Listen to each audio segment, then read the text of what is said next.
que muchas veces sabemos que aumenta con la edad, puede generar también, si la calidad de vida del paciente es adecuada, pues llevar a cabo un procedimiento para poder llevar a cabo un tratamiento de cirugía, pero tal vez la expectativa de vida del que tenga no tenga síntomas, pues aunque el antígeno prostático esté elevado, pues mejor mantenerlo en donde desde el punto de vista del seguro social es un plan muy, muy importante que se tiene porque la mayor parte y los gastos en salud por los pacientes hospitalizados y las enfermedades crónicas van en aumento, de tal manera que el porcentaje de sus ingresos en cuanto a gastos médicos puede estar rebasando con mucho más de un 30 programas de insuficiencia renal, la diálisis, hemodiálisis, oncológicos, todo lo que comentamos, pues es una carga importante. Entonces, el inicio de aspectos de prevención en Prevenins es muy importante, se ve el estado nutricional, aspectos de estomatología, interfieren el equipo interdisciplinario y así podemos observar cómo se va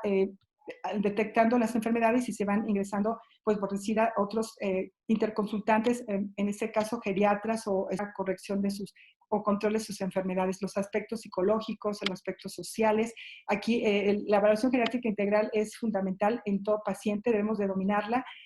Nos lleva tiempo integrar un diagnóstico mejor para el paciente, no solo médico, sino en todos los aspectos. Y así como esto, pues podemos observar que a nivel de las referencias a segundo nivel, pues es para detectar, por ejemplo, ya tratar discapacidades o controlar discapacidades. Y bueno, es básicamente activo, definido por la OMS como el proceso que permite a las personas realizar su potencial de bienestar físico, psíquico y mental a lo largo de todo su ciclo vital y participar en la sociedad de acuerdo a sus necesidades, deseos y capacidades adecuados cuando necesiten asistencia. Ese es el objetivo a seguir. Eso rápidamente es un artículo que revisé en cuanto a qué estamos haciendo como médicos, qué tanto estamos indicando a los pacientes acciones preventivas para nosotros mismos.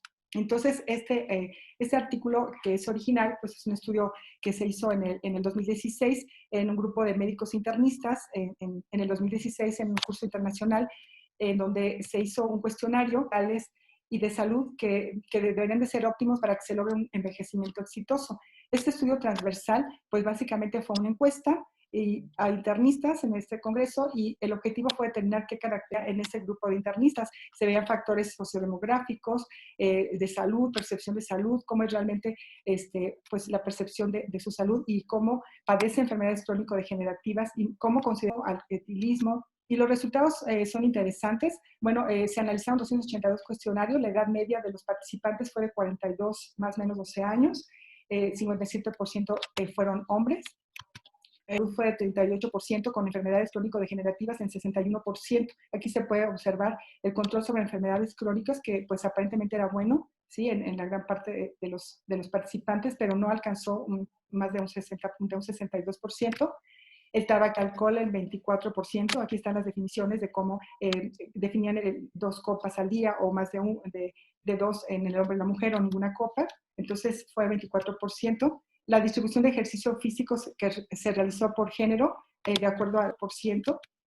Con respecto al aspecto nutricional, el consumo era bueno en proporción de frutas y verduras, solo en un 41%, de proteínas en 68% y de líquidos cerca del 50%, que muchas veces afecta mucho la función renal, etc. Entonces, encontramos que también el aspecto de la cognición, evaluado como a veces aprende sin dificultad o tiene olvidos normales o aprende, practica y no olvida, es y contra 32% de las mujeres. La aportación económica para el retiro por edad, se pensaba en que aquí el 15%, más del 15% decían que pues al retirarse iba a ser su manutención a través del, correspondía a esto que era nada más, iban a vivir del salario o lo que la ley dijera. Entonces hay una poca también cultura en relación al retiro, o sea, el fondo de retiro, cómo el paciente va a vivir más adelante. Entonces las conclusiones, en cuanto a las bases para desarrollar un envejecimiento exitoso, con respecto a esto, se les debe dar educación importante debido a que se necesita más capacitación en salud, en aspecto como investigar factores relevantes que pueden repercutir en un futuro en el envejecimiento de este grupo de población de estudio. O sea que realmente no estamos tan capacitados y somos el personal que estamos dando la educación a toda la población. Entonces, desde ahí debemos de empezar, ¿no? El impacto de pues, los médicos no estamos exentos. Entonces, aquí podemos observar que la dependencia funcional en cuanto al envejecimiento, pues el aumento de la esperanza de vida nos da un rezago la esperanza de la vida en salud, una expansión de la morbilidad crónica al envejecer y una expansión de la dependencia. Aumentan las necesidades de salud, aumentan la utilización de servicios, aumentan los costos, hay una brecha de utilización de servicios y una brecha de financiamiento de servicios, una ausencia de un sistema de cuidado a largo plazo. Siempre debemos tener presente que lo más importante no es prolongar la vida o el sufrimiento de los pacientes, vivir a la mejor calidad de vida posible en lo que reste de vida del paciente. Eso sería todo. Muchas gracias. Quiero ahorita comentarles la segunda parte. Les voy a presentar para esto al doctor Julio César Dávila Valero, que nos va a hablar sobre la 9. El doctor Dávila Valero es médico cirujano por la Facultad de Medicina de Tampico. Es médico internista egresado del Centro Médico La Raza. Tiene la especialidad de geriatría en Tecnológico de Monterrey y en la Secretaría de Salud de Nuevo León. Es máster en ética para la construcción social por la Universidad de Deusto, España. Seguro Social en la HGZ4 y da cátedra en el TEC de Monterrey. Profesor adjunto de Medicina Interna en el HGZ número 4 del Seguro Social. Expresidente del Colegio de Medicina Interna del Noreste y es expresidente del Colegio de Geriatría de Nuevo León. Es vocal del Consejo Mexicano de Geriatría, es 18. Es miembro del Comité de Evaluación del Consejo Mexicano de Medicina Interna. Y pues agradecemos mucho su participación. El doctor es, además de un gran profesionista, un gran amigo, hemos participado en la mesa de gran interés para todos ustedes. Muchas gracias. Muchísimas gracias, doctora Rosalía. La verdad es que es un placer compartir esta sesión con la doctora Rosalía García y sobre todo con ustedes. Para mí es un honor en geriatría, más en este mes donde pues, se hace más significativo por el tipo de conmemoración que se realiza a finales del mes, donde de alguna manera estamos acercándonos. A más preámbulo, quisiera hablar con ustedes sobre algunos aspectos que tienen que ver con lo que hacemos. La doctora Rosalía dio un panorama amplio y bastante de los adultos mayores. Sin embargo, ahí ya, creo que ya están viendo mi pantalla, ¿verdad? ¿Sí? Bueno, sin embargo, a partir del año 2020, nos dimos cuenta que llegó una enfermedad infecciosa a cambiarnos el panorama atípico. Estábamos acostumbrados a atender enfermedades infecciosas, diarreas, enfermedades respiratorias, que ponían en riesgo e incluso representaban una alta pediátrica en particular, así como la de los adultos mayores.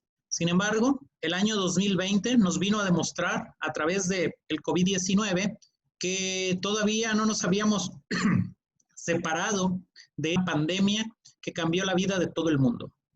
Como datos generales, sí podemos mencionar que el COVID-19 pues es una infección de tracto respiratorio derivada o considerada una zona, al menos donde se reportaron los primeros casos, y que a partir del 11 de marzo de este año se convirtió en una pandemia. Los primeros reportes nos hablaban de una mortalidad del 2 al 3% de los pacientes, que esto ha ido cambiando conforme se va haciendo presente en diferentes regiones geográficas.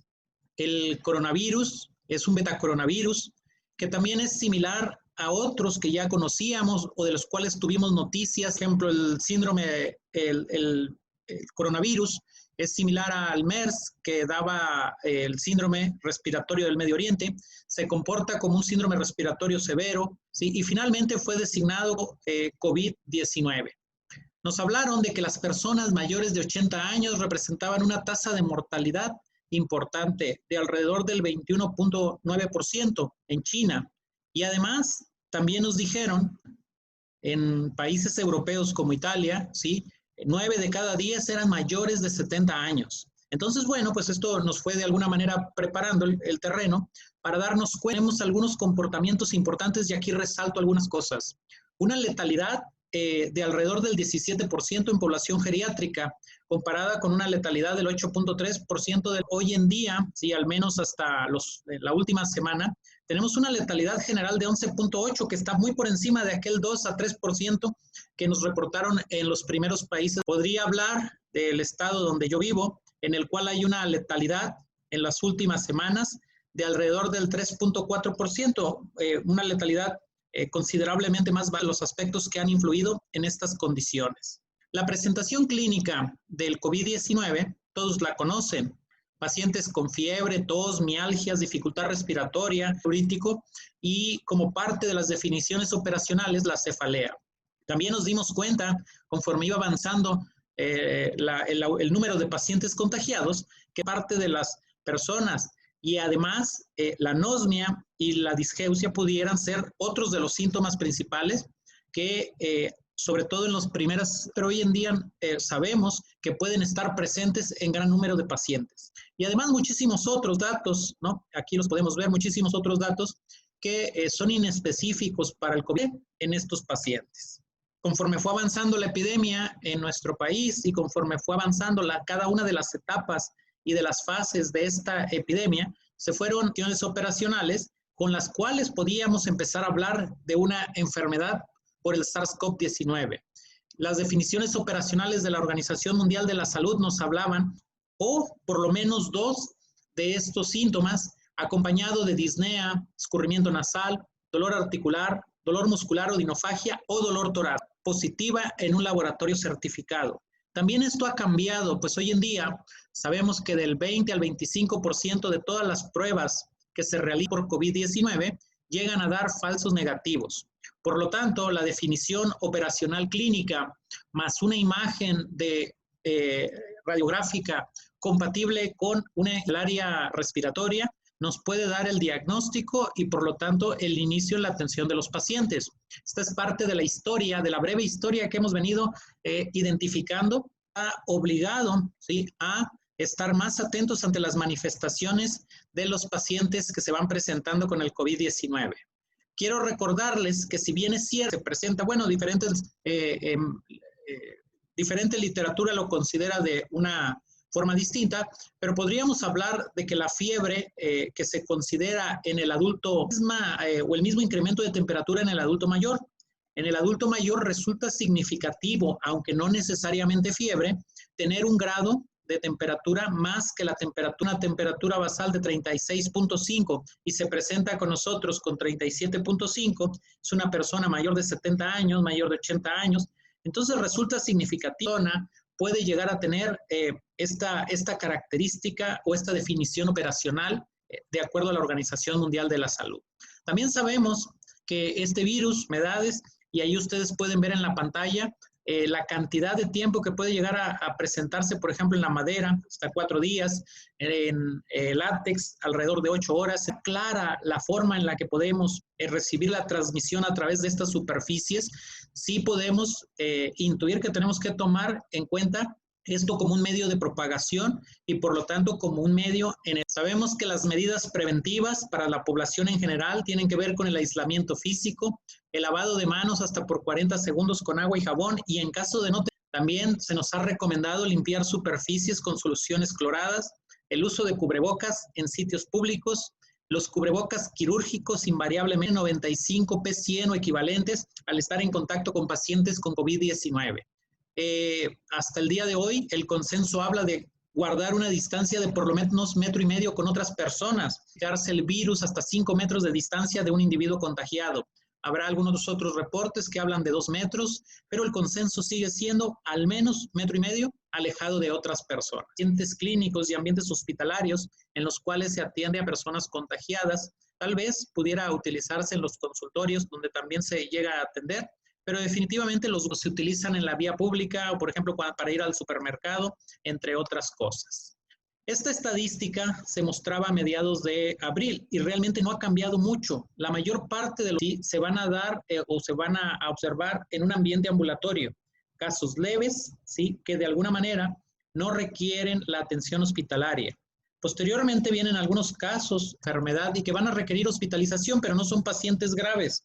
Un pequeño porcentaje que va de alrededor del 20% son pacientes graves que van a requerir hospitalización avanzados y prácticamente el 4% de los pacientes van a requerir atención hospitalaria en una área de cuidados críticos porque varios de ellos pues van a estar, ya hablamos hasta ese momento, el 8% de los pacientes representaban el número de defunciones y hoy en día pues prácticamente el 12% de los pacientes entran dentro. Hay etapas, ¿no? Una etapa sintomática, ¿sí? Y una etapa donde empieza a ver la manifestación del SARS con hipercoagulabilidad, en el cual puede ser estas morbilidades y luego pasar a una etapa inflamatoria y donde también podría haber manifestaciones trombofílicas en las cuales la enfermedad se vuelve severa o se vuelve grave, hasta puede ser muy grave, crítico, y no necesariamente ir pasando gradualmente por cada una de ellas.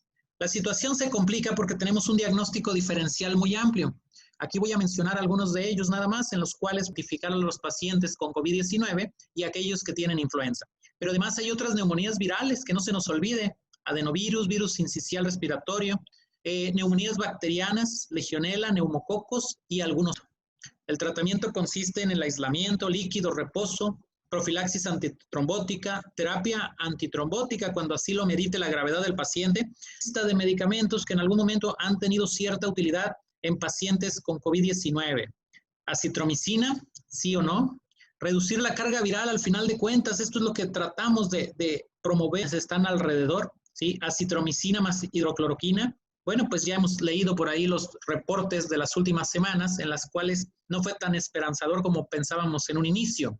Enoxaparina definitivamente sí, preponderante en el tratamiento de COVID-19, así como también el uso de esteroides.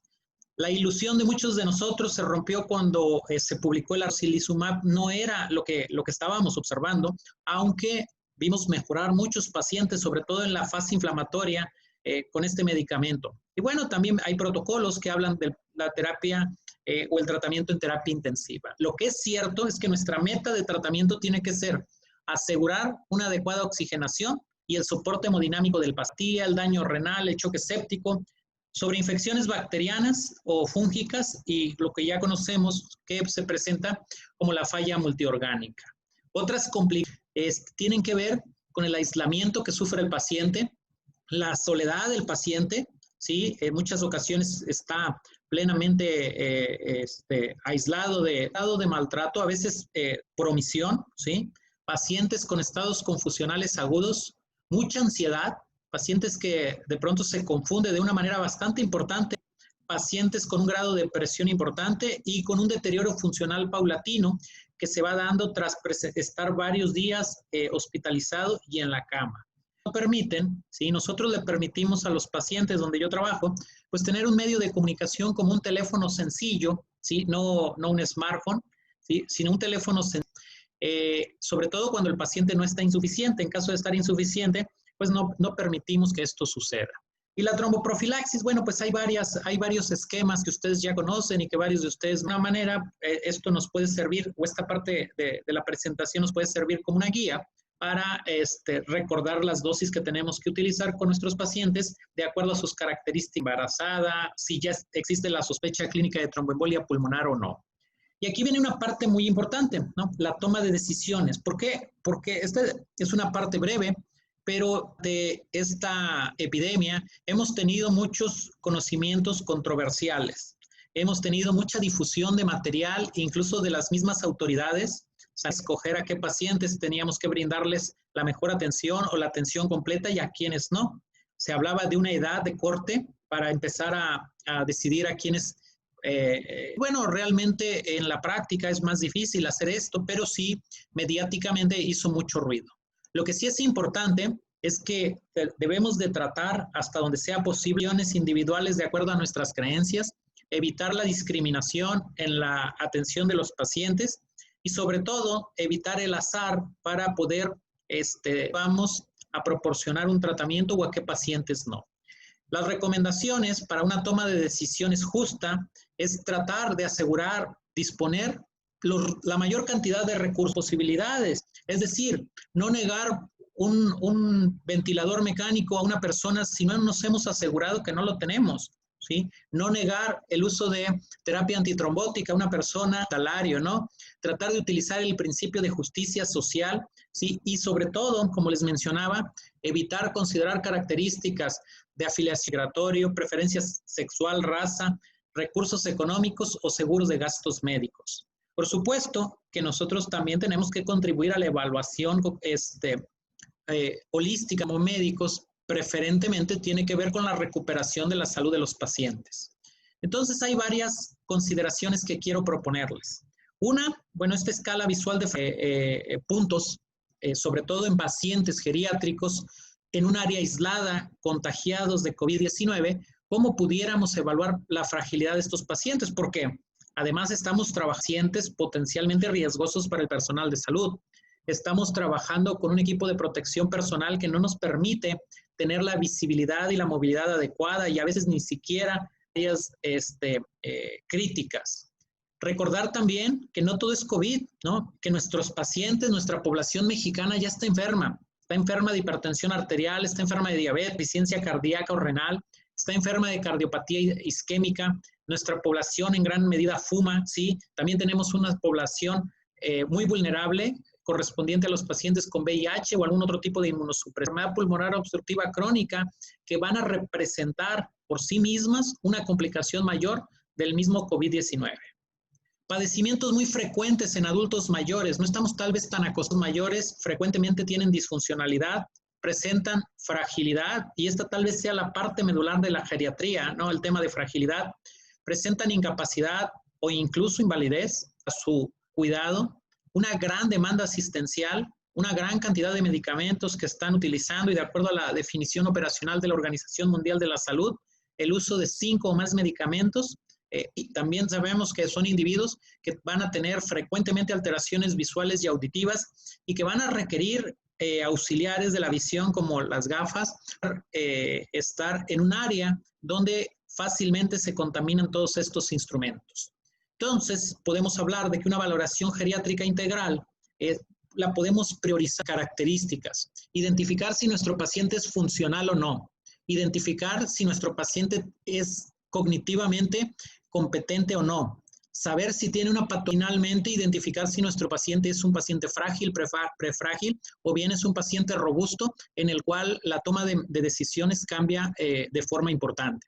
Las actividades básicas de la vida diaria nos describen el grado funcional del resultado con diversas intervenciones y nos dan una idea de la evolución y del tratamiento de nuestros pacientes. Y son 6 estas actividades. Si nuestro paciente puede comer por sí mismo, si es continente y desplazarse por la casa, si puede ir al sanitario por su cuenta, vestirse por su cuenta y bañarse por su cuenta. Entonces, estas actividades, desde la década de los 50, fijó que eran las últimas actividades que perdía un individuo y por lo tanto son las que nos determinan si este individuo puede llegar a valerse por sí mismo en un ambiente hogareño. Además, bueno, pues nos hablaba de una clasificación donde el paciente podía ser dependiente o independiente y hablé para saber qué tan independiente era nuestro paciente. Lo que sí les puedo decir que de manera simplificada podemos obtener información de que un paciente es independiente cuando realiza por activa, cuando solamente le falla una o dos. Ya no se escucha. También viene aquí otro concepto muy ligado, ¿no?, a la fragilidad, que es el concepto de sarcopenia. La sarcopenia, ¿sí?, podemos entenderla como un síndrome geriátrico progresiva, en el cual hay una masa muscular baja y además una fuerza muscular reducida. ¿Y a qué nos lleva? Los factores de riesgo tienen que ver con una alimentación subóptima en las cuales las proteínas no han sido prioridad en la alimentación de nuestros pacientes y además con una actividad física reducida, con las enfermedades crónicas a las que está expuesta nuestra población mexicana y a determinados tratamientos que hemos ido utilizando a lo largo de las últimas décadas de vida de nuestros pacientes geriátricos. Hay una F que de alguna manera nos identifica si un paciente tiene un riesgo elevado de sarcopenia o no. ¿Y por qué es importante identificarla en el paciente hospitalizado? ¿Sí? Bueno, nos va a dar la posibilidad de identificar aquellos pacientes que tienen un potencial rehabilitatorio importante. El SARC-F identifica 5 características y tiene que ver con la fuerza de un individuo, la posibilidad de levantarse por sí mismo de una silla, subir escaleras y si ha tenido caídas o no en el último año. Por lo tanto, es una herramienta muy fácil de hacer, alto grado de disnea, en la cual, o la incapacidad de levantarse por sí mismo, va a ser difícil evaluar a estos pacientes. Podríamos hacerlo previo al alta de pacientes que ya tenemos identificados previamente en nuestra consulta rutinaria. ¿Qué es la fragilidad? El estado de vulnerabilidad, ¿sí? Al final de cuentas, esta es la palabra clave en el concepto de fragilidad. Nos lleva, ¿sí?, a una pobre resolución cuando se ve alterada la homeostasis por un evento estresor. Y todos estamos de acuerdo en que el COVID-19 es un evento, ¿sí? Y cuando este evento estresor trae como consecuencia un incremento de factor de riesgos en los y eventos adversos. La fragilidad es un síndrome médico por una función física reducida y nuevamente resalto la palabra vulnerabilidad del individuo para desarrollar dependencia o mortalidad. Nos ejemplifica lo que sucede en un paciente frágil e independiente o en un paciente, no frágil e independiente y en un paciente frágil y dependiente. Nos hablan de cosas relativamente sencillas como una infección urinaria, ¿no? Relativamente sencillas. Un paciente independiente lo va a sufrir, lo va a superar y generalmente va a regresar a su independiente, lo va a presentar, se va a recuperar en un tiempo muy prolongado y es un paciente que probablemente con un solo evento estresor no regrese a su condicionamiento estresor. Hay elementos que nos definen la fragilidad, ¿sí? Recordar que también está relacionada con un incremento de la edad, que hay un deterioro en múltiples sistemas, hay reducibilidad a los estresores ambientales que además van a provocar más fragilidad en un momento dado y hay aumento del riesgo de que el paciente tenga desenlaces adversos. Hay varios fenotipos, ¿sí? En geriatría hay varios autores en todo el mundo, es la doctora Linda Fried, que nos habla de que un paciente que empieza a perder peso, de que tiene un reporte de agotamiento, disminución de la fuerza de presión o de la velocidad de la masa física, es un individuo que podríamos considerar frágil. Además puede haber otras características, ¿no? Porque la doctora Fried se basa en una condición física de la fragilidad, pero ya no es nada más físico, hay condiciones cognitivas que podrían traducirnos fragilidad, hay condiciones afectivas que podrían traducirnos fragilidad, hay actividades básicas de la vida diaria que podrían traducirnos fragilidad, incontinencia urinaria, ¿sí? Hoy había sacado cita a un paciente que iba a ver en el consultorio y finalmente lo viéramos en casa porque el paciente tenía una incontinencia urinaria importante y esto ¿a qué lo condiciona? A un aislamiento, a una dependencia en el hogar y por lo tanto a una condición física alterada. Los factores de riesgo de la fragilidad pues tienen que ver con la edad, el sexo femenino, la baja escolaridad, que el paciente presente 2 o más caídas en el último año, fractura de cadera después de los índices de masa corporal por fuera de los parámetros considerados normales, que tenga enfermedades crónicas y que sea un paciente con dependencia funcional. Otro de los autores, está presente en aquellos individuos con pérdida de peso, ya sea voluntaria o no, en los últimos meses. Inhabilidad para levantarse 5 veces seguidas de la silla, ya reducida, reportada por el mismo paciente. Entonces, bueno, podemos hablar de que un individuo es robusto cuando tiene una movilidad adecuada y no tiene enfermedades, ¿sí? Cuando se presentan enfermos que no tiene dependencia. Y de ahí hablamos hasta en esta escala, en el Fright Scale, hasta un paciente en la etapa 7, donde es totalmente dependiente para todas las actividades o tener demencia avanzada. Y entonces hablamos de que estamos ante un individuo con una fragilidad severa. ¿Cómo podemos evaluar esto, no? Podemos evaluarlo en un ambiente de paciente hospitalizado y características. ¿Está cansado? Evaluamos fatiga. ¿Es incapaz de subir un piso de escaleras? Hablamos de la resistencia. ¿Es incapaz de caminar una manzana? Hablamos o examinamos la deambulación. ¿Ha perdido más del 5% de su peso en los últimos 6 meses? Y entonces, cuando un individuo reúne 3 puntos de estos, definitivamente hablamos de que es un individuo frágil. Frágil y solamente en ausencia de esta puntuación, hablamos de un individuo robusto. Los síndromes o los estados fisiopatológicos pues se componen de muchas situaciones y la fragilidad no es un componente físico, sino de que además hay que considerar un componente mental y, ¿por qué no?, un componente social en el cual el individuo se puede ver vulnerable. Individuos que tal vez no tengan problema físico, tengan acompañamiento en su entorno, son pacientes que también pueden ser considerados frágiles desde el punto de vista social, sobre todo con algunas publicaciones españolas. Entonces, estos factores de riesgo, síndromes geriátricos como las caídas, las úlceras por presión, el delirium, el deterioro funcional, nos lleva a la presencia de fragilidad y la fragilidad perpetúa estos síndromes geriátricos. ¿Y cuál es la mayor dependencia? La institucionalización del individuo y finalmente la muerte. Por lo tanto, bueno, pues sabemos, y esto nos lo enseñan desde la Facultad de Medicina, una valoración integral que una valoración integral importante de cada individuo no abarca solamente el aspecto clínico, sino también el funcional, el aspecto social, el aspecto mental de problemas que nos va a llevar a establecer un plan de diagnóstico, de cuidados y de tratamiento específico de cada individuo. Este varón de 88 años de edad, jubilado, hipertenso, que ingresa con dificultad respiratoria confirmado, con estos signos vitales que ustedes ven en su pantalla y saturando al 91%, ya con 12 litros por minuto, y que sube hasta 96% en prono, a 6 litros por 131. Es un paciente que tiene un CATS-A, riesgo de sarcopenia y además es prefrágil. Yo les preguntaría si a este paciente le proporcionan todos los medios hospitalarios, pues los invitaría a reflexionar sobre la clasificación de CATS que tiene este individuo. Por lo tanto, independientemente de los 88 años de edad, estamos hablando de un individuo básicas de la vida diaria y que además hasta antes del COVID era un individuo con algo que conocemos como envejecimiento exitoso. La toma de decisiones tiene que ver, es un pasivo, terapia intensiva si es necesario y todos los medios hospitalarios al alcance. Pacientes con fragilidad leve a moderada, decisión conjunta, terapia intensiva en algunos casos seleccionados, dependiente severo, enfermedad terminal, habría que considerar la limitación del esfuerzo terapéutico o bien, en un momento dado, la aplicación de cuidados paliativos ante diversas situaciones de las voluntades anticipadas. Ustedes lo tienen, pues de alguna manera más cercana. Nosotros en el estado de Nuevo León no se encuentra todavía legislada en las por lo tanto, puede ser un poco más complicado llevar a cabo esto. Pero sí, voluntades anticipadas con respecto a la hospitalización. ¿Quieren o no quiere que se hospitalice el individuo? Si queremos o no que sea mecánica, ¿quién es el tutor de ese individuo para la toma de decisiones? ¿Los cuidados en casa?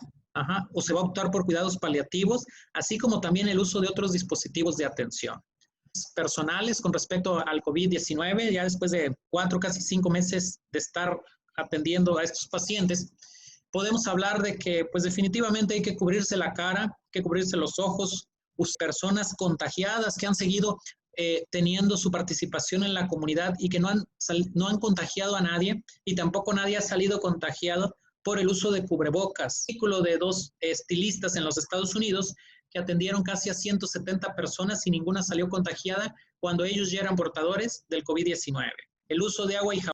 La única profilaxis pudiera ser la vitamina D natural, es decir, asolearse o tal vez recibir algún suplemento, y la vitamina C de manera natural, que definitivamente no previenen, ya los conocemos, ¿sí? Podrían utilizarse algunos de ellos, dexametasona, citromicina, incluso en algunos protocolos llegan a utilizar ivermectina, cuando el paciente ya está contagiado, pero no son productos que prevengan la enfermedad. En conclusión, cada vez vamos a vivir más. El diagnóstico de fragilidad es la piedra angular en la atención, nuestra mejor herramienta diagnóstica. Tenemos que reconocer que estamos en una crisis y en una crisis muy grave. La profilaxis hasta el día de hoy solamente se logra con lavado activo de manos. La actividad física previo a contagiarse y la vitamina D parecen ser nuestras mejores armas profilácticas e incluso podrían ser que solamente hay una manera de no envejecer, ¿sí? Y la única manera que tenemos para no envejecer es quedarnos antes en el camino. Por lo tanto, desde hoy podemos nosotros decidir, debemos llegar a esa etapa de nuestra vida. Si en algún momento podemos seguir compartiendo información, pues estos son mis medios de contacto, ¿sí? A través de Instagram, Facebook, Twitter, como Dr. Crohn, podemos intercambiar información. Muchísimas gracias por su atención y me mantengo pendiente en caso de que hubiera alguna pregunta. Doctora García Peña. Muy bien, pues estamos en el momento de las preguntas. Yo creo que este tema conlleva muchísima información, que aquí tengo algunos comentarios de algunos participantes asistentes, en donde mencionan que la medicina y que todos somos responsables de lograr controlar o detener esta pandemia. Efectivamente, estamos trabajando en eso, pero nos damos cuenta que en el día a día el nivel de conocimiento de la gente o la negligencia no nos permite llevar a cabo. Toda la gente no usa cubrebocas, que no tiene la sana distancia. Y algo que también es importante y quiero comentar es el adulto vulnerable, el adulto que tiene demencia. El paciente con demencia tiene más vulnerabilidad a un COVID porque él está todo lo relacionado a las medidas preventivas, lo que es la sana distancia, y esto empeora más su condición porque si además de esto tiene comorbilidades, pues hace que sea más frágil a desarrollar la enfermedad. Doctor, la experiencia que has tenido, doctor Julio César, en relación al paciente que llega con demencia a las unidades hospitalarias, ¿qué decisiones se han tomado en este sentido? Me gustaría conocer tu opinión porque yo durante estos meses tuve la oportunidad de atender a 3 pacientes con COVID. Llegaron con síntomas inespecíficos, muy atípicos, con un periodo ya de más de una semana, 10 días, con un estado de gravedad importante y que a la hora de decir tiene que llevarlo al hospital, los familiares decían, no, no lo llevo. Decisiones, ¿cómo lo puedes expresar desde el punto de vista de cuando llegan los pacientes en el hospital? Es una situación bastante controversial. Cuando son demencias avanzadas, ¿sí? Al menos el tipo de población al que estamos expuestos, en general considera no llevarlos, ¿no? No resulta tampoco tan criticable. Un paciente con una demencia avanzada que no va a tener un tratamiento tan diferente en los hospitales con respecto al tratamiento que podría tener en casa. Justicia en el tratamiento de este paciente al no caer en un encarnizamiento o en una obstinación terapéutica. Pero sí, aunque no son la mayoría, un grupo muy reducido de pacientes con demencia están llegando a los hospitales y están llegando con características que tienen una dependencia de un cuidador. ¿Sí? Entonces nos hemos visto en muchas ocasiones obligados a hacer algunas acciones aún más controversiales.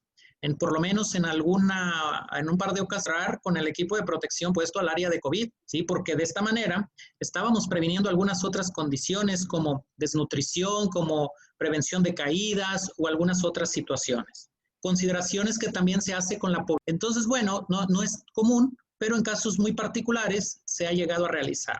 Hoy, por ejemplo, una paciente que ha tenido una evolución magnífica en cuestiones de COVID, ¿sí? Con saturaciones, leucemia, porque nadie se dio el tiempo suficiente o el abasto, de acuerdo a los pacientes, para alimentarla en tiempo y forma, para cuando se alimentó y cuando se de 40, y por qué no consumió alimentos. Una paciente con una demencia avanzada, sin problema físico y que en un momento dado estaba manifestando otra problemática, situación muy difícil de a veces evaluar, y quisiera pues recalcar que la evaluación holística del paciente es lo que no nada más el diagnóstico, sino también el tipo de atención que le vamos a dar. Gracias.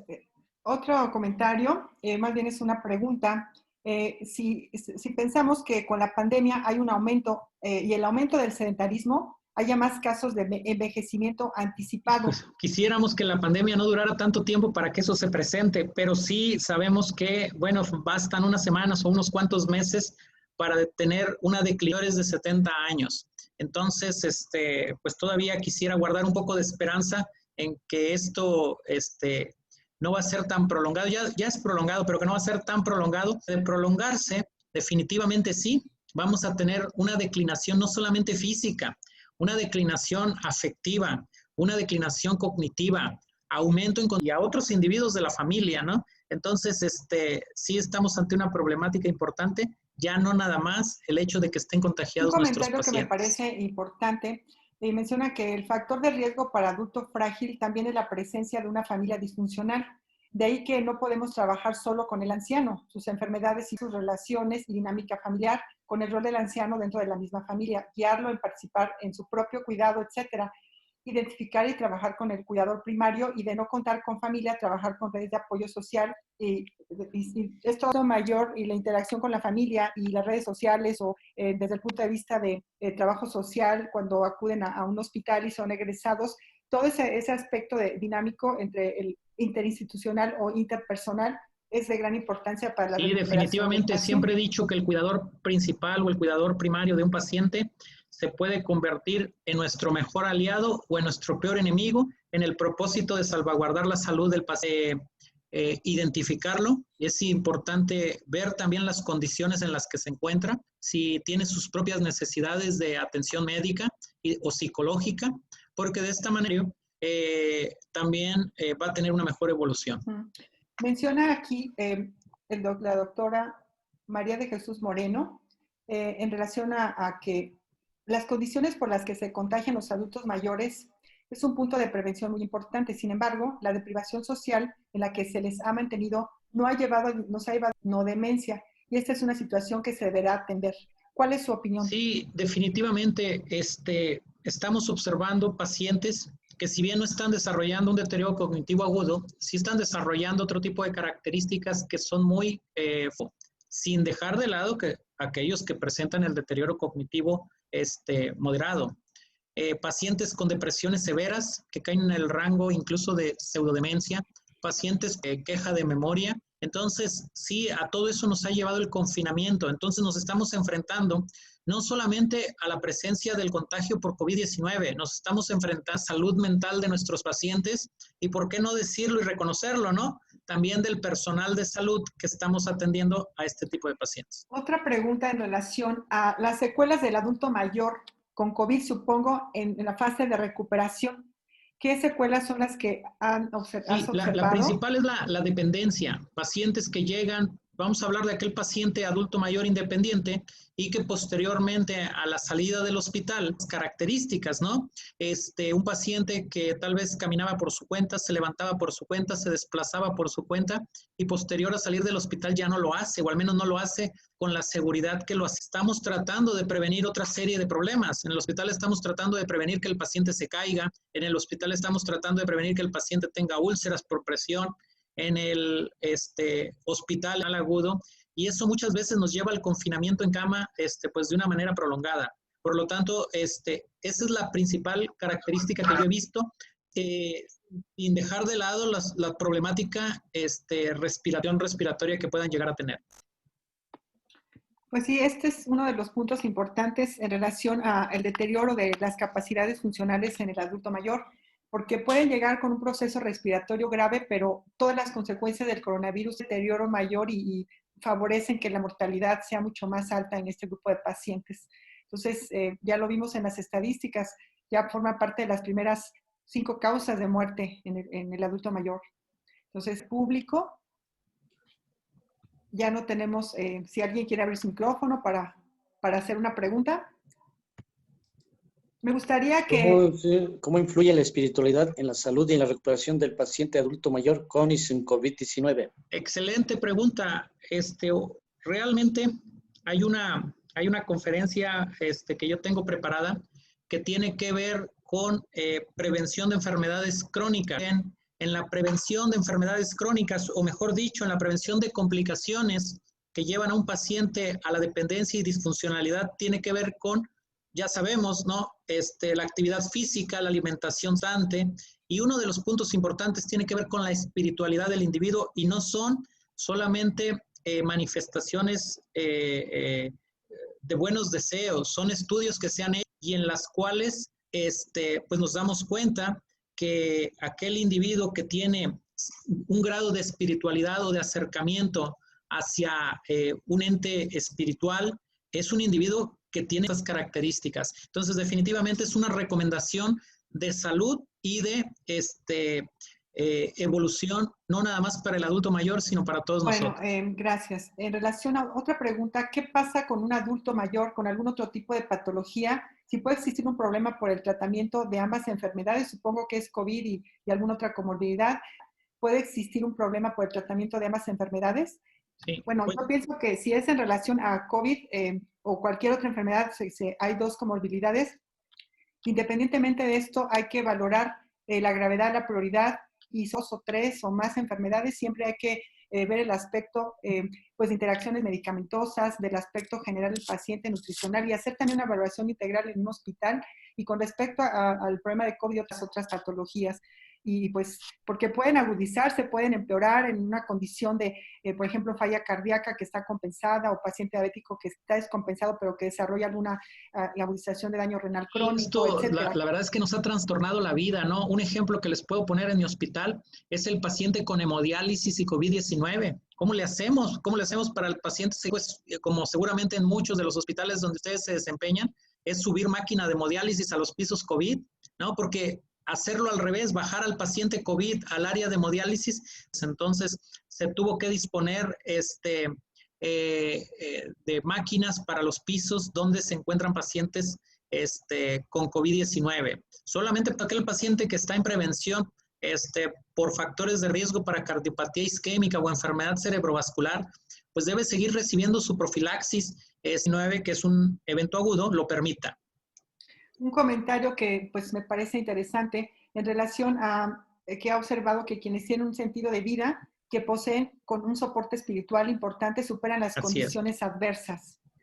Eso es algo que creo que la motivación es fundamental en todo, ¿no? Y muchos pacientes, sobre todo con las incertidumbres de me voy hospitalatorio y acuden al médico y se sospecha COVID, empezamos a ver que su saturación es baja, tal vez se maneja en casa, pero a pesar de la vigilancia y el oxígeno incluso que se maneja en casa, ellos no lo desean. Y la situación de decir, bueno, quiero mejorar, quiero estar bien, pues el llevárselo al hospital, apoyándolos en ese aspecto espiritual, diciéndoles que van a tener mejor atención, van a estar vigilando sus complicaciones. Yo creo que eso puede ser mejor para el paciente, que pueda aceptar una hospitalización y por consecuencia pueda tener una mejor evolución en su enfermedad. Pues, ¿alguna otra pregunta? Aquí no tengo más preguntas en el chat. No sé si pueda comentar algo. Adelante. Sí, miren, yo primero quiero felicitar a la academia por haber elegido este tema, sobre todo a esos pacientes vulnerables o geriátricos, en los cuales sabemos que con la edad hay una disminución de todas sus funciones a nivel global, llámese cerebro, riñón, cardio, etcétera, como ustedes ya lo presentaron.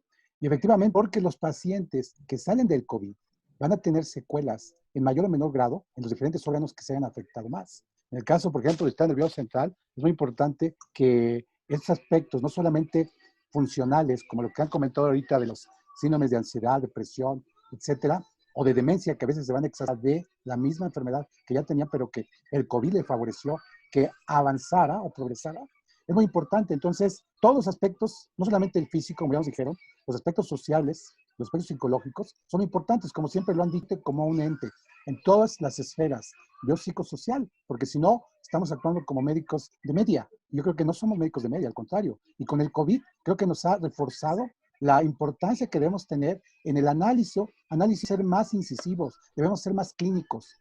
Hay mucho que se reporta del COVID. En mi opinión personal, yo siento que aún con todos los avances que hemos tenido de esta enfermedad, aún nos falta mucho por aprender, porque es efectos. En algunos, pues, es una forma leve o asintomática, pero todos somos sospechosos, todos somos potencialmente portadores. Y esto es lo grave. Y yo creo que aquí, como no quise hacerlo porque hice un comentario por escrito, pero por el tiempo seguramente no. Para que esta pandemia podamos controlarla. Porque no solamente es el gobierno, no solamente son las autoridades, instituciones de salud, es la población en general. Pero nuestra población, me da pena decirlo, pero efectivamente, si los dejan a su voluntad, no obligados, lo vemos a cada momento. Como usted lo dijo, doctora, pacientes que no van con cubrebocas, pacientes que ya están haciendo reuniones, etcétera. Esto, como dicen, Dios nos libre, porque efectivamente el aspecto espiritual nos ayuda, pero también el otro aspecto, el psicológico. Ya lo comentaba el doctor Julio César. ¿Cuánto no ha aumentado la violencia familiar, intrafamiliar, etcétera? Entonces es un tema muy complejo. La verdad es que con la más fea, perdón, pero tenemos que hacerlo. Entonces, yo nuevamente felicito a la academia por haber tocado este punto muy importante, que cada vez le va a dar más importancia a este tipo de problemas que nos está afectando mucho. Podemos salir del COVID, podemos tener un COVID leve, pero vamos a quedar con trastornos importantes de ansiedad, depresión. Tenemos que ir atendiendo y valorando. Y muchas gracias por permitir el comentario, pero me pareció algo muy importante que, como no hubo oportunidad de leerlo, sí quise expresarlo. Muchas gracias. Sí, en relación a los mecanismos de transmisión del COVID-19 en los ancianos, generalmente pues puede ser por reuniones familiares, a través de los hijos y los nietos que acuden. Entonces hay que seguir haciendo acciones. Es un comentario del doctor Víctor Torres que es en relación a lo que comentamos, es de gran importancia seguir fomentando la prevención, porque una vez que el virus entra al organismo, ya no sabemos cuál puede ser la evolución, sobre todo en los adultos mayores. Alrededor del 55% de los contagios en el estado de Nuevo León se dan en reuniones familiares. Me imagino que la estadística es muy parecida en el estado, se da en los centros de trabajo, ¿sí? Por lo tanto, ha habido muchas críticas sobre el transporte público, por ejemplo. Sin embargo, el transporte público no es la principal fuente de contagio del COVID, los centros de trabajo, y son los vehículos particulares en los cuales viajan 3 o 4 individuos y alguno de ellos ya va con el contagio presente. Doctor Vigueras, ¿usted quería comentar? Sí, doctora, nada más por el tiempo. Estuvo muy bien la plática, las dos pláticas. Quiero, a nombre de la Academia Mexiquense de Medicina, mostrar nuestra felicitación por sus... Y hacemos la lectura del reconocimiento a cada uno de ellos, a la doctora Rosalía García Peña, por su tema, Generalidades del Envejecimiento en México, y al doctor Julio César Dávila Valero, por su tema de decisiones con pacientes a través de correo electrónico, estas constancias. Y nuevamente nuestro agradecimiento. Ha sido dos excelentes pláticas. Yo, en lo personal, como adulto mayor, tengo 80 años, y creo que estoy todavía y muy productivo, y espero seguir que muchos de ustedes puedan llegar a mi edad en estas condiciones que actualmente me encuentro. Muy amables y gracias a todos por su asistencia, y nos veremos el próximo mes. Gracias por su atención. Muy amables. Buenas noches. Buenas noches. Gracias.